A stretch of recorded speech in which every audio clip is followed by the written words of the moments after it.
Humans are interesting creatures because they will lick each other's assholes. But if they drop a fork on the ground, they request a new one. And I was like, don't think about that too hard. Wow. Hey everybody, welcome to It's Just Bodybuilding episode 129, Q&A episode. Of course, myself, Big Ron Partlow, got Dusty Hanshaw here, and our producer Scott McNally joining us. Remember to like, share, subscribe, comment, and ring the bell. Right, there you go. Got it, Dusty. Good to see you guys. What's going on? Just living the dream, man. It's been hectic lately. I realized that bodybuilding is back, and there's travel schedules and things I have to do that I forgot about for 2 fucking years. I'm literally like I have 5 scheduled trips right now that put me to June. Nice. I haven't had one scheduled trip in 2 years, so it's kind of exciting. It's good to be back. Yeah, I have to actually sit down and book a few flights because I have a couple things I have to go to outside of my mutant obligations. So I have to actually book those flights and like get them on the calendar visually so I can actually see everything. You know, this is going to be hectic. So there's a lot going on for sure, you know. And man, the gym's been crazy. It's been real hectic. You know, got a lot of new people in there training. It's always been, you know, always busy. So there's always something to do, you know, just trying to stay caught up, you know. Are you guys allowed to train without masks now, or what's the deal up there? Yeah, the mask mandate ended up here. Actually, it officially ended last week, but, you know, there weren't a lot of masks around my gym, Dusty. It's good to hear. For a long time, you know, we sort of stopped playing ball there a while ago, so they can live with that. But yeah, it's been really good, and you know, it's positive. We got the renos done, and I'm just excited. We don't have to spend any money for a little while. Yeah, I can understand that one. I heard a rumor, which I guess is not a rumor, but I didn't know this, that the airlines are dropping the mask mandates in April. Huh. Oh, really? Yeah, which like is great all of for them, me. Or just like American No, I Airlines? think. Well, I think like the federal mandate allegedly will be dropped, which is obviously great because only certain flight attendants buy that I'm eating M&Ms for 2.5 hours straight. Right. The last 2 flights, they literally, like, they didn't blink. I just sat there every time they walked by. One M&M. But I was stoked for that. But at the same time, I always find it funny when they're like, we're going to lift this in April. And I'm like, well, if you're lifting it in April, why not just fucking lift it today? Yeah. Yeah. You know, and if anyone yells at us because this isn't accurate, I was told this at the gym yesterday because I was bitching about flying to LA in May. I was like, well, I know there is 5 hours. I know they are going to drop it soon. I wouldn't be surprised. I know the unions don't want it. Yeah, they're tired of it. So, well, I'm sure the flight attendants are tired of it too. Because I had one at the Columbus airport, like a lady like checking me in. She actually made me put it on to take my bag, and then when she took my bag, I took it off and walked away. And she shouted at me. She's like, "You have to leave that on." I'm like, "Get fucked." I'm retarded.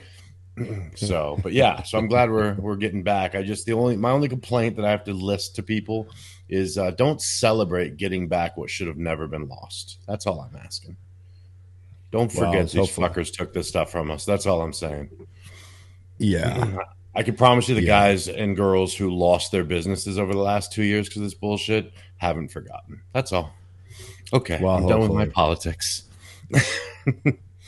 So I put up a question box, and I know Scott said he had some questions, and this was we were going to make sure we hit the ones that Scott has. I only have a couple. It's not cool. It's not that fruitful. We had that live the other week last time, so most of the questions were on the live. So I don't have many, unfortunately. So we'll have to lean more into yours though, Ron. I did have a question though that I wanted to ask Dusty one more time.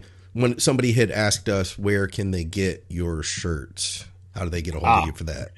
Yes, they can just email. It's hanshawmerch@gmail.com. So I just had to do quick other email address, because when I opted to finally break and do these shirts, I didn't expect it to be what it was, and I was completely buried in my email. So that became the quick move. But yeah, and we are letting them run out of stock, these two styles.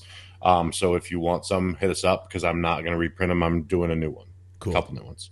So those will be out shortly, but definitely surprised. So we're getting them out, and it was actually financially worth doing. So going to do it again. Nice. Sweet. Appreciate that. Okay. You want me to go, Scott? Yeah. I mean, you know what? I've got one more that I'll throw in here. Somebody had asked us about direct trap training. What do you guys think? It's around here somewhere. What do you guys think about basically direct trap training? Do you guys do it?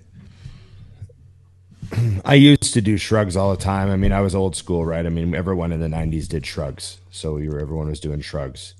And we did the 5-plate shrugs and everything like that. And I had big traps young, because I think just loading shit when you're young. I mean, you're doing 5-plate shrugs in high school, you're going to get big traps, like even if they're sloppy and shitty, But I was also doing like heavy bent rows, and I was deadlifting and, heavy side laterals and, everything that builds traps. So, I remember, later on I had a coach. I remember my coach, Scott Abel, he would always say shrugs are a waste of time. That's not even like much of a function of the trap. You'd actually have to like an upright row is far more of a trap exercise, but not that he was saying they were the best, but he was just saying that technically, the traps are truly contracted when the scapula are also rotated out and abducted away from the body. So when you're doing like a side lateral, like a dumbbell side lateral is actually like a fucking great contraction of the traps, because your arms are out to the side. So he said that traps were best to be trained as part of like all your other movements. Like they're part of your back day and they're part of your shoulder day. You don't necessarily have to do shrugs. And so that was one of the things that he used to say. So that was interesting. So there's a few different takes on it. I always felt that if you really feel like a shrug movement is important, then you kind of have to pull up and behind your head. Like your elbows have to travel backwards a little bit. So I always said, if you're going to do them with dumbbells or something, and do them really strict and proper, and don't do dumb heavy dumbbells, like get them up real high and everything like that. So that's what I would say if you're going to train them. Yeah. One thing I was going to add is pay attention to what your physique looks like. Because I do find that if somebody gets overdeveloped traps and they already have narrow shoulders, it makes that's the last thing you want.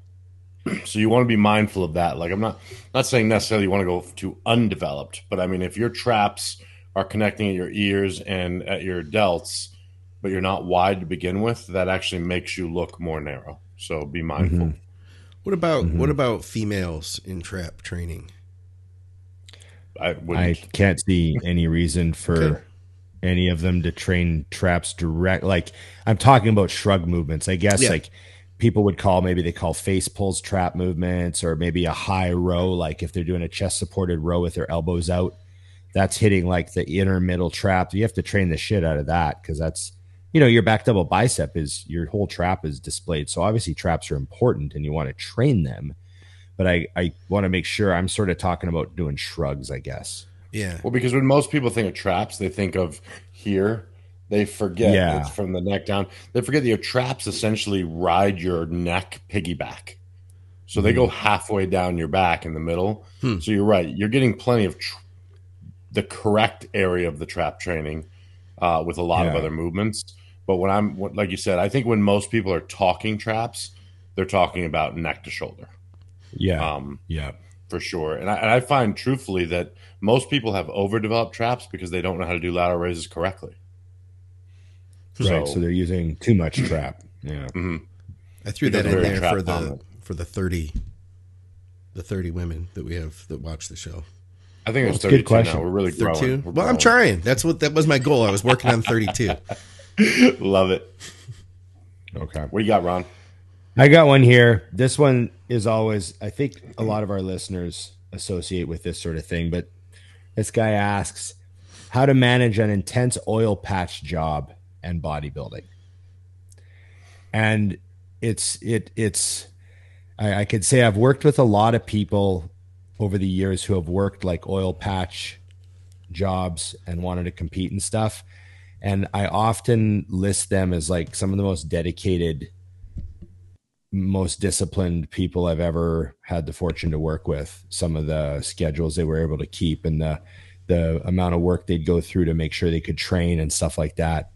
You know, like I remember guys that'd be like, oh, camp has a gym, but I just can't train legs there. I can get like, you know, chest, arms, and back done and delts. I can do. They got dumbbells to 80 and they got a barbell and rack, so I can train. You know, they can make something work. But then there's that leg day where they got to drive like 90 minutes from camp after working 12 hours to try to get a leg workout in before that gym closes. You know. Right. And then they're driving back late and getting to bed and they're not getting much sleep. And then they're working 12 hours the next day. Like, you know, I've had guys doing that sort of shit. And I had another guy who was working like a week in and then a week out. And he couldn't train legs at camp at all. He could just basically do like some like cable upper body, and he took some adjustable dumbbells and stuff like that. So he would train legs twice the week he was home. Like right. Monday, and then Monday and Saturday he'd bomb the fuck out of legs, like 20 set leg workouts, and then he'd go to camp Sunday to Saturday and not train legs at all. You know what I mean? So, you know, and that guy actually won his show. Like, you know, so I've seen guys just make things work. You know, they just, you know, I've seen guys with, you know, barbells and plates in the back of their truck heading to camp, and they throw them in a tent and they got a squat rack in there and they're just making it fucking work. And I know it's not ideal. And then the camp food's another thing, you know, like they're taking, you know, some of them can't really, they got a hot plate in their fucking room and they've got, you know, a case of tuna. Like they'll take like 50 cans of tuna and fucking jar of protein and bags of oatmeal and rice. And they got a rice cooker in the room and that's it. And they're just fucking like rocky shit, you know. And then other guys, that's what they can get away with. Is I think that sometimes we get complacent, or we think we need things because we have them. You know, I think I told you that, Scott, when before the shutdowns with COVID and everything, I trained at 5 different gyms because I was like, well, I like this gym for this, I like this gym for this.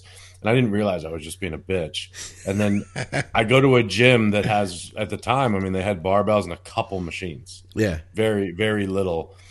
And literally had some of the best gains ever there. Yeah. And I was like, I don't need any. I never went to another gym again. It's like, all right, this is where I train. And granted, we bought a lot of equipment since then, but I never went really to another gym. Home. Just brought it all to you. Built one, But I mean, but truthfully, you realize like you don't need that. Or like I told you, Scott or Ron, like 2 weeks ago, going into Temple Gym made me realize what you need. I was like, this is arguably this one of the best of all time. And the gym is, I mean, I don't know if you've been there, Scott, but I mean, your basement gym isn't much smaller. Yeah, I promise. Yeah, it's funny. Yeah, it was pretty small. The funny thing, another funny thing too about the oil camp thing is I've also seen the great range of what that means. Like I've had guys, they're like, yeah, I'm working in camp, and they tell me, and I'm like, oh fuck, that sounds brutal. Like, they're like, yeah, we're 90 minutes out of town, and you know, this is all the food. They cook 3 meals a day, and that's all they cook, and you know, like blah blah blah. And then I've had guys tell me, they're like, oh yeah, the gym at camp is awesome. They just like bought all this hammer strength from a gym that closed, and they got quite a setup, and you know, and it's maybe someone who's like up, like level up. They're maybe not, you know, they're wearing like a button up shirt, and they're working in the you know, the administrative side of the stuff, and they're like, yeah, you know, the cook cooks whatever I tell them, you know, like they say that sort of shit. I'm like, I don't know what camp you're at, but there's the odd camp where people are like, oh yeah, it's no big deal, they cook whatever I want, you know.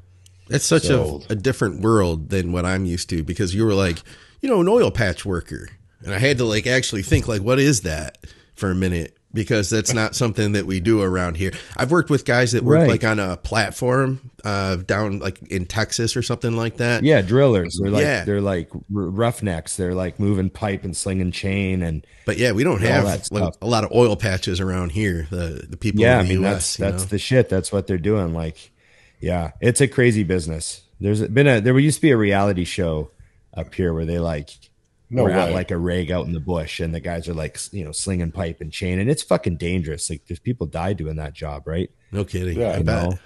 And then you got the guys that are up in the booth that, they don't have to touch any chains or pipes, they're calling the shots and pulling the levers and, I don't know. Neat. It's just, it's interesting. Yeah. It's interesting. I never worked in that industry, so I don't really know, other than it's like really serious work. Yeah. Right. That's wild. Okay. Same thing goes for all shift workers though. Like nurses, and like I had one of my best buddies that taught me how to squat. He worked in a mine, so he was like 2 days on, 24-hour break, 2 night shifts, and 4 days off. So the sleep schedules just flip flop all the time. That's so you got to just manage it the best you can. So, okay. How do you deal? Here's a good one, since Dusty was just, 230 pounds not long ago. And we all have different degrees of it. But how do you deal with body dysmorphia in bodybuilding? And what's your opinion on it? What do you think about it? Scott, you go first. Well, obviously I'm not a huge guy, but my biggest had been in the 230s, but at my lowest, I literally weighed 115 pounds. So it's a substantial difference going from like medium t-shirts to 2X. I was at the point, guys, where I bought the 3X shirts almost being able to fit into them. You know what I mean? You know how you buy the shirt in preparation? You're like, now my goal is to fill this out. But could you still wear it on leg day? Oh, like occasionally? Of course. You still wear it. Yeah, I could still wear it still often, actually, at the gym. But let it be loose, with the intention of if you look at yourself in the mirror, then you realize like, I got to get this thing bigger. I got to stretch this out. That was motivation to me. But I'll tell you what, so for me, it was a substantial difference, and I'm still, like 220 now, but I would say I still feel like I'm small. I still feel like the 115 pound guy. And, I don't ever see it. Like, I'm not a big guy, but I'm definitely bigger than your average, human being. I still can't connect to that. Cause when I think of like, well, no, I'm not a big guy. Dusty's a big guy. That's what my definition of big is, somebody who's pushing 300 pounds. So I'm a little fucked. You know what I'm saying? Well, we all are. We all are. I think that's don't you find though? I mean, even for you, Scott, like I have dysmorphia, but it's not in a way that people think. I just don't think about it. I think most people's muscle dysmorphia is because they are wondering what other people think of them or how do I look. Yeah. It doesn't cross my mind whatsoever. But every now and then, like you'll get a picture with like your friends or whatever at dinner, and you're like, oh, I forgot. Like you just don't look like everyone else, or people. I've even, and I know, Ron, I know you experienced this, especially when you were like at 330. You don't even notice that people look when you walk into places, but people who are with you do. They're like, dude, how do you deal with that? Yeah. I'm like, with what? All those people were looking. I'm like, oh, I don't see them. I interviewed Jordan Peters, and actually, he and Scott Stevenson and I had a podcast together years like 2016, 17. And it was after he had gotten to like 300 pounds. And we were interviewing Corin, actually. Yeah. And I was asking them both, and he was like, yeah, I don't recognize it on the subway. And she was like, oh yeah, people look at him all the time. But he was like, I don't see it. Yeah. Especially him at 300 pounds is like me at 350. So for anybody who doesn't understand how big Jordan is, I will say that I'm a little bit relieved that I have had as easy of a time as I have like downsizing to a large degree. I think there was a stage in my life where I was a little bit worried, like, oh, I wonder how I'm going to handle that. Yeah. You know what I mean? But then by the time I was ready to do it, like how, you hear people say like, oh, I just noticed a moment where, it just didn't bother me anymore. Right. Right. And I sort of had that. I was like, oh, This doesn't really bother me anymore. Like I saw some photos where I looked a lot more normal than I have in photos. I mean, I'm lean and in good shape and stuff, but I just size wise, I thought like, wow, I'm a lot more normal size than I used to be. Right. But it didn't bother me at all. Didn't bother me at all. Yeah. So I'm sort of relieved that it doesn't bother me, you know, and it's also like helps us, you know, I saw a few comments on stuff like after the Arnold, like, oh, Ron's looking healthy. Like I saw a few people wrote stuff like that on some of the, like the mutant clips and stuff like that. Cause they see it. And I was like, oh, okay, good. I'm glad that helps. You know, it helps if that's the impression people get. I don't mind. You know, well, remember I told you, Charity, she messaged on a story I put up of us, and her words was, "Man, Ron's in shape."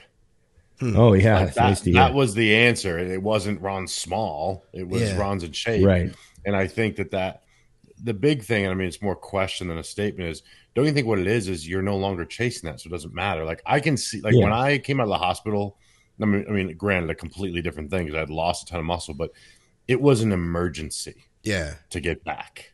Like, because I was like, I mean, I woke up like, who the fuck is that? But it's because I hadn't made the decision to be done with this yet.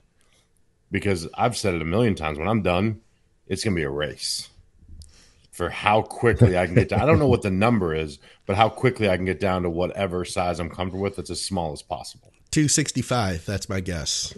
That's what's funny is I thought I knew what I was like, it'd be like 230, and now I'm like, it's probably like 250. I might have to hold on to 250 at least for a while with intermittent fasting to get there. Yeah. Right. The problem is anybody I've talked to, and Ron, I guess, has mastered it better than most, is Dante used to tell me he'd get down and be doing really good. And then like Justin would come into town for a weekend and they'd go out and just have fun as guys, but they're guys that bodybuild, so they eat a bunch. And he'd put on 15 pounds in like 4 days. He's like, fuck. Yeah. Wrong way. I hit 245 before I left for Columbus. Yeah. Mm-hmm. And I checked recently and I was 250. So I'm like, oh, I still got 5 pounds up. It must have been from all the French fries I ate. Yeah, and the rest of us lose weight on those trips, Scott. I lose 8 pounds every time. It's like normal. Yeah. I've always done that too. Like go on a vacation. Some guys come back and they're 10 pounds heavier. I'll lose 10 pounds if I travel. Oh, yeah. Yeah, different world. Here, I got one for you.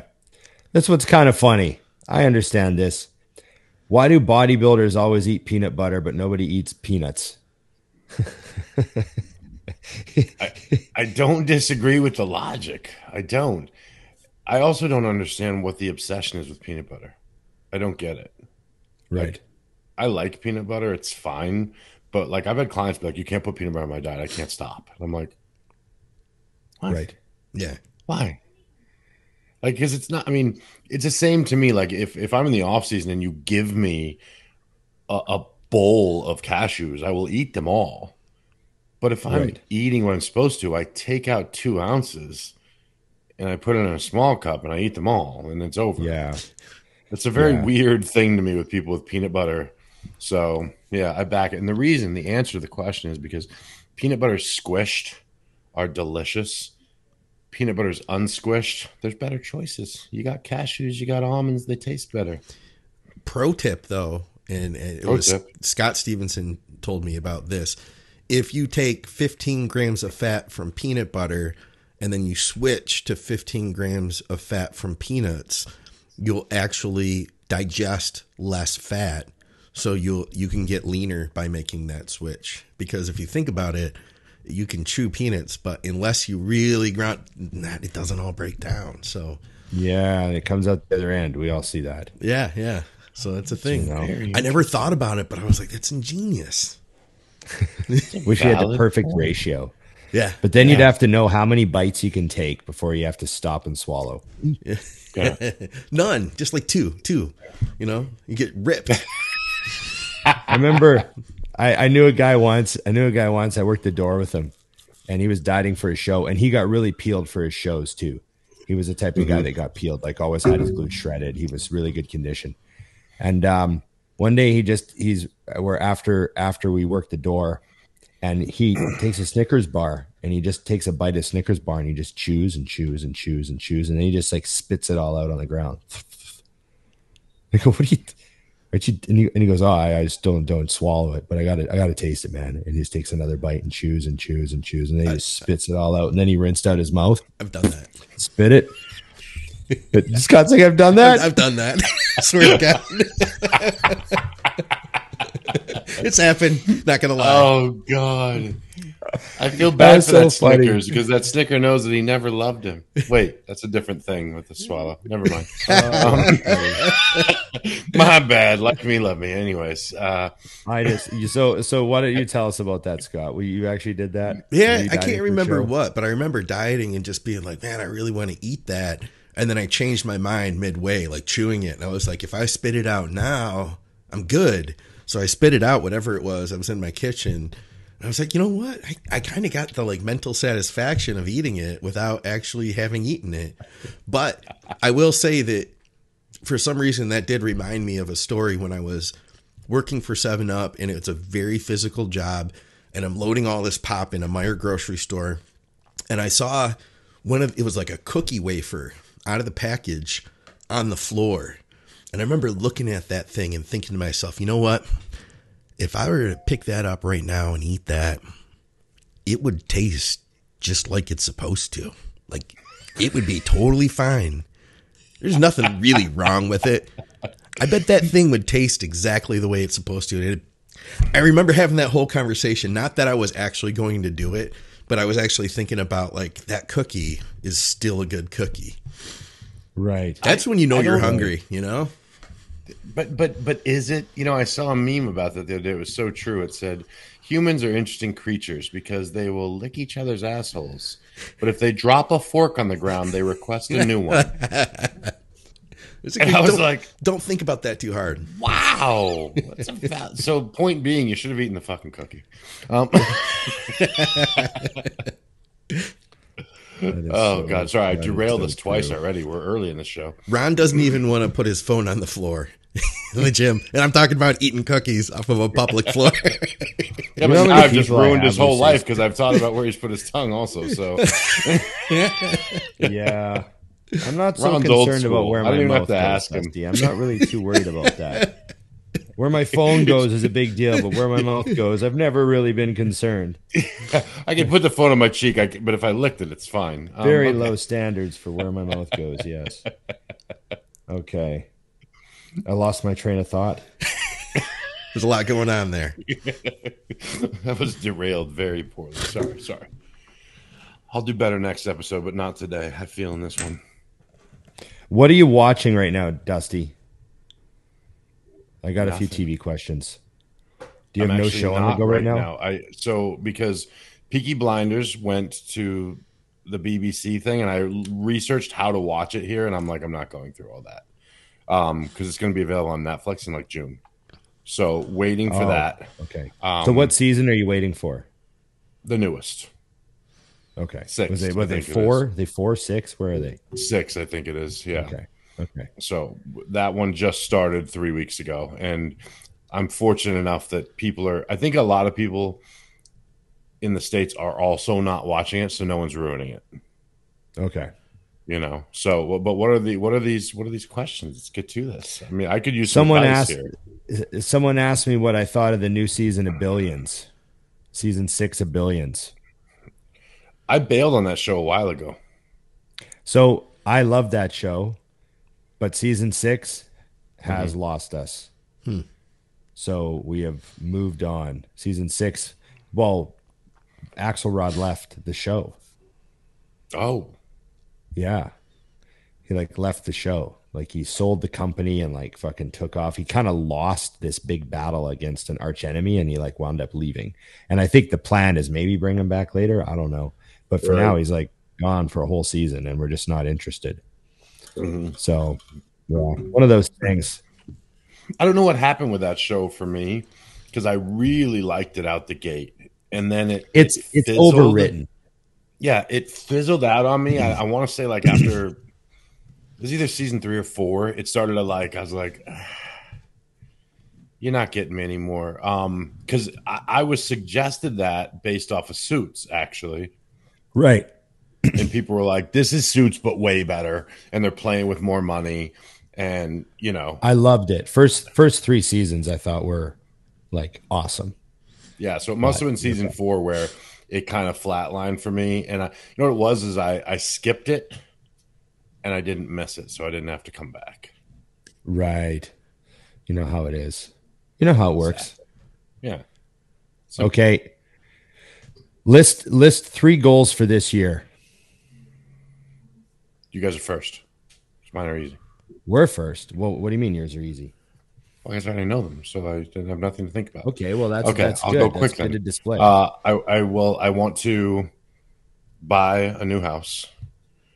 I want to get 2 Airbnbs in Nashville. Nice. And then I would like to get that other business that I haven't named yet up and running by the end of the year. Those are the 3. That's a lot. That's a lot of stuff. Yeah. Oh, and I'm taking a vacation, but that one's already been succeeded because I paid for it. I haven't taken a vacation like my entire life. Where are you going? So I'm going to Dominican Republic for a week. Nice. But it's really like July. That's why I'd asked George what we were doing in July. That was the hard part. When am I not busy for a full week? Perfect. Yeah, so those are the 3. What about you guys? Well, I want to get another property. There you go. I'm in the process of getting pre-approved so I can go do something. But I'm also watching the economy very carefully. Yes. Because it is an interesting time. So you know, we'll just see. And I think all my other goals are probably tricks on my bike. Nice. That I get. There's a lot of like, there's clients I have that are going for pro cards, and you know, there's all sorts of stuff to look forward to this year. It's going to be great. All the mutant trips, you know, I look at all those as like, those are really big events that can, you know, really be worth the investment, you know, as far as how much exposure we get with meeting people like we saw at the last Expo, Dusty. You know, it'd be really great. Like, you know, I want to see how many people in Germany are watching the podcast. Are you going to LA or no? Yeah, I think so. Yeah. Nice. LA Fit. Nice. So I'll see you there. You know, that'll be good too. In May, right? Yep. What about you, Scott? Okay. Number 1, get married. So I've already accomplished that.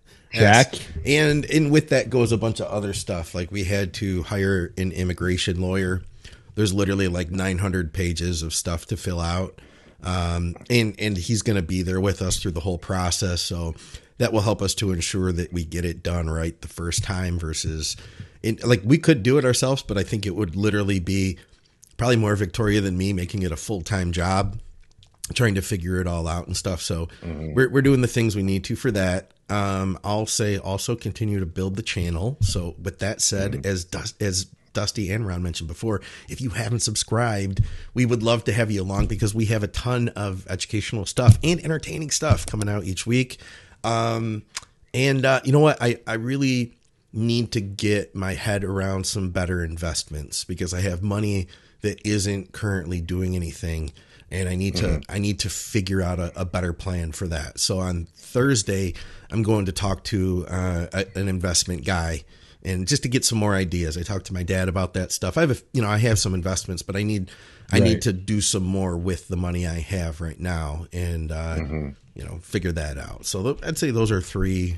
But I got a bunch more than that. But those would be the 3 I'll mention. Do you? I'm curious. Is it frustrating for you guys?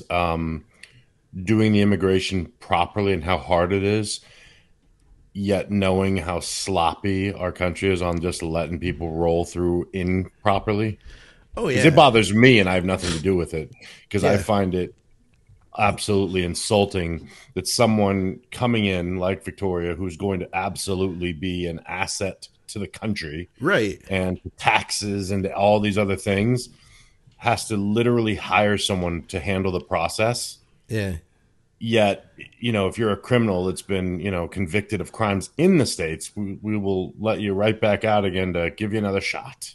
Well, that, and there's situations like I saw where, no, I'm not going to get too political here, but our president had brought in a bunch of people, a bunch of immigrants that, had no ties to the U.S. or anything, and that he's setting them up with homes and jobs and all of that stuff. These are, it's like, but yeah. That's why I asked. A lot of boxes to check. I love the fact that we have none of us are quote unquote from here, which is amazing. But to see how backward it is, because I've heard that, and then I know people who've had to to become a citizen, the test that has to be done, I could not pass. Yeah, no, I know. I've got a client that just did it too. And he was telling me, I was asking him the questions just to see if I could answer them. And some of those questions I didn't know. Yeah, it's frightening. He did pass, by the way. Shout out to Hamza. Attaboy. Hey, oh yeah. Here, I got one. More? Yep. So they're asking about taking on a client with less than 8 weeks. What would have to be the situation for you to take them on? For me, it's simple. The first thing I need to see what got you from 12 weeks to 8 weeks, because I can't have no understanding of how you got here. Right. That's step one. So you need to know what trajectory you're already on. Yeah. How are we going? What are we doing? Are you doing anything that I cannot back and I can't undo? Because for example, if you're on 100 mgs of T3, micrograms, of T3, no, I'm not touching the ticking time bomb. The other factors are you 6 to 8 weeks out physically? Like if you're coming to me at 8 weeks out and then you should be 12 weeks out and you want me to put you on stage, I don't want to do it. Right. So for me, I guess the true answer is if I look at them and what they're doing and I can finish this job better than they can, I'll take them. Right. What about you? I had someone ask me once, and I said, for you to get in shape from this point would require maximum cardio and minimum food. And you don't need me to tell you to do that. You can starve yourself on your own. Yeah. It's just going to be the worst case scenario prep for you. And I don't really feel like doing that right now because it's not a lot of fun for me. Yeah. Right. Like it's not fun to have to just do worst case scenario preps. You know what I mean? Mm-hmm. And that's kind of what I feel like you're going to get. 8 weeks out is pretty close in my opinion. And if you have somebody who's reaching out to you at 6 weeks out or even 8 weeks out, I feel like something wasn't going the way they wanted it to. So now they're throwing in the towel and they're saying, hey, I need help with this. But it's kind of, in a lot of cases, too late. I mean, how often do you have somebody come to you and they're 8 weeks out and they look like they're 8 weeks out, like they're ready? You know what I mean? In that case, it's like they don't want your help. They're like, I'll do it on my own. And they're asking because they need it.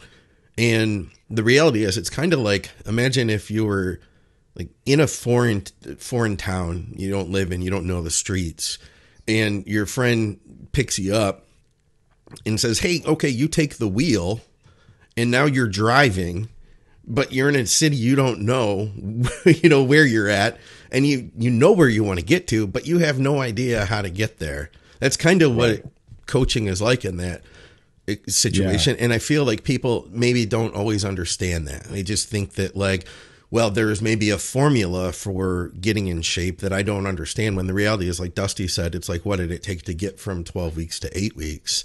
Yeah. Here's another one. What do you think of Tom Brady unretiring? I won't lie, because I'm a huge fan of greatness in general. I was stoked immediately because, I mean, I do understand the idea of going out on top. And I mean, let's be honest, I don't know if there's anything left to do. I know he said unfinished business, and I'm aware that he's speaking about a Super Bowl ring, but I heard he has one or two of those. He has every other, I mean, he's only beating his own records now. But I totally get it, because I see guys that have a hard time from walking away from just being a big guy in the gym. Imagine what that's like, and to do it at the top of your game. I mean, he's probably going to win the MVP of the league again. Like, when you look at that, and maybe that's over because I don't really pay attention, but I know he was in the running with like Aaron Rodgers at that point, and I'm like, I could see that being hard to give up. And I think he just wants to hang out with Gronk more. I think that's really what it comes down to. They want to do more quick videos for Instagram that I can laugh at. Yeah, that's probably true. I love the memes of him being like, "Oh, Brady's only been at home with his wife and kids for a month, and he's already like losing his fucking mind." Those are pretty funny. I said that in reverse as soon as I saw it, though. I was like, "Think about this." She realized how much of a pain in the ass it is to have him around, and she's like, "Just go play with your boys. Fuck off. Like you gotta go." Right. I don't even care if you win. Just go have fun. Just go. Just go. No, but I do think it's cool. I just think it's a little interesting that these guys fully retire and go through the whole thing. Like it seems like you'd have put more thought into that one to me. Right. Okay. You know, but I guess, I mean, I don't know what goes on the other side of football. So maybe the idea is I need to let my team know ASAP so they can figure out what they're doing with their quarterback. And I don't think anybody's going to care if the best quarterback of all time decides he's going to come back. Versus if he just bounced on them with, 2 weeks before training camp, be like, yeah, never mind, I'm out. Right, okay. What do you think of the Boston Pro? We got to say congrats to William Bonac, who won that. And then yours. Justin for jumping into second, too, though. Sorry? I thought Justin leapfrogging into second was super impressive. Crazy. As well. Yeah. And then yours won the classic, and then of course Missy won the fitness. We got to say hi to Missy. Yeah. And but yeah, what a great show. I mean, what did you think? Justin second. Who was third? Steve. Was that Steve? There we go. Yeah. How'd you feel about that? I thought it would look good because, and I mean, I'm not saying this is how it was because I didn't even watch the live stream. I saw pictures. But I do in my head when the guys are really close, like they all were at the Arnold, I felt like Justin's improvement from the Arnold to the Boston was the most drastic of any of them. So I like that he got rewarded for that.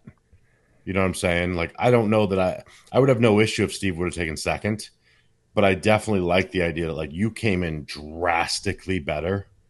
And it's not like he was bad to begin with. And what was it, 7 days in between the two? He posted pictures from like his last set that he put up, and I was like, his glutes are dialed in way more in a week. So I like that. And then I liked Williams' reaction to winning more than I cared about him winning. What was his reaction? Well, I mean, he literally, tears, number one, but I feel like it was vindication, you know what I mean? Yeah. Which was great because looking back and even hearing your, take, Ron, I kind of was like, maybe it was a coin flip because as a fan, I felt like William had won the Arnold. But, once you kind of broke it down backwards, I was like, that's a good point. Maybe I'm getting a little opinionated on something that's not such a fact. But I can also say if you ever feel the way William did, you need that win because he absolutely thinks he won and felt like he got screwed. He didn't say that, but that's the feeling I gather. You know what I mean? So it was good to see that come back. It's also nice to see the fans because we do tend to be fair weather. Right. You get written off quickly in this game. You really do. You have one or two bad showings. And I also love using the word bad showing. Like, Bonac's bad showing is him getting second at one of the biggest shows on the planet. And I'm not talking about this year, but, in the last couple of years, in comparison to himself, he was slightly less. And we're like, wow, he's done. Yeah. You know what I mean? No one had him winning the Arnold. No one. I don't care what anybody said other than maybe Chad Nichols. You know, so it's got to feel good for him to kind of like jam it up our asses a little bit and have us all be like, oh, yeah, I guess we should remember that the guy's a fucking legend. I got to say, who won the figure at the Boston? Our old friend Lola. I do. Yes, I saw that. And she's a cartoon character. Yeah, she's incredible. Her physique is so nuts. it's bizarre. It's nuts. She's so amazing. Lola Montez, her shape is so crazy. I'm always blown away with the women, all of them. I mean, even like Missy, like they're so air quotes big. And then they come up to you and you're like, you're so tiny. Like, well, when I saw Missy in Columbus and finally got my hello hug, it was funny because, you know, like even Missy to me was a little larger than life, right? Yeah. You know, the back flips, the fucking, you know, jumping in the air, fucking, you know, and I was just like, so when she stood up from the table, I was like, oh yeah, you're just like, I forget, like you're just tiny. Yeah, like but then you have the most cartoon muscle. Like, I mean, because you would like, she's huge. Yeah, she's got the weirdest, craziest physique, doesn't she? Like just the shoulders to waist. It's like it doesn't look real. The greatest physique that there is. Like I just love, especially that front relax when she opens up. I'm like, that's like one of those like, what the fuck? Yeah, it doesn't look real, you know. Yeah, when people say, "What's your favorite division?" I just point at Missy's physique. I'm like, that physique, whatever that division is, because that's great. Yeah, whatever that division is, you know what I mean. So yeah, for sure. And Nate Spear, sure. I want to give him a shout out too, because it was his pro debut. His pro show. Yeah. So he went. I want to say he's only been like seriously bodybuilding for like 8 years now, and so he went from, you know, looking up to guys like William Bonek to actually getting to step on stage. I can't wait to talk to him about that when, you know, after everything's kind of settled down and he's had a chance to relax. I can only imagine how cool that experience had to be. Plus he looked incredible too. He did a great job. So yeah, shout out to him and his coach. What was the time between turning pro and that? Like 10, 14 weeks? Something like real small, right? Yeah, it was like it was nationals. So yeah, it wasn't that long, you know. And he didn't get out of shape for the whole thing. They pulled back and he came off the compounds and stuff, but he really still looked incredible all the way through, you know, the whole process. So that's cool. He's got a lot of one thing I'd say that's cool about him. He has a lot of big, like, he has a cult following. He doesn't have the hugest fan base yet. Yeah. But the ones that do, I mean, I have clients that were like, it was funny. I had one client, he literally was like, I can't wait to see Nate. He's going to dust some of these people and they don't even know it's coming. And it was like, I just love that confidence because I'm like, that's how they look at him. Yeah. Yeah. You know, like no one ever said I was going to beat anyone ever. Ever. My mom's like, good luck getting your ass kicked, Dust. Like, thanks, Mom. Good luck getting your ass kicked. Yeah. Motherly love. Oh, there's another shout out I think we should give. This was our first comment on last week's episode from Leo, and he says, been loving the podcast even more since Scott hopped on the camera. I didn't even see that part, but cool. Thank you. Yeah. You didn't. I didn't even see that part. Read that part again. Read that part again, Scott. I appreciate that very much. But he says, I'm a single father. This gets me through my week, knowing I get to see you guys every Wednesday. So I wanted to give him a shout out too. That's cool. Well, that's awesome. Absolutely. You know, that's a tough job. Yeah. I also agree with the Scott thing, though, because we didn't really give Scott a choice. I want you guys to know this. We essentially forced him to do one episode and then told him when it was done that he was never allowed to not be on the show again. Yeah, and then he went and was like helpful. He pulled something up once, and then he like inserted pictures while we were talking about someone. And it's like, well, now he just has to stay here and like, you know. Plus, he saves him for going above and beyond. You know what I mean? Like that's like you take the trash out one time, and next thing you know, your wife thinks you're going to take the trash out every time. Don't do that shit, Scott. I'm trying to not get in those habits now. You know, Victoria, trash. Yeah, keep her expectations low. That's all I'm saying.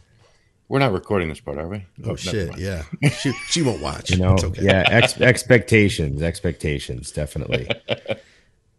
You know, it's like eating ass. If you eat any ass on the first date, then like, you know, that the other person's going to think like this is a thing, like every time. Yeah, you know what I mean.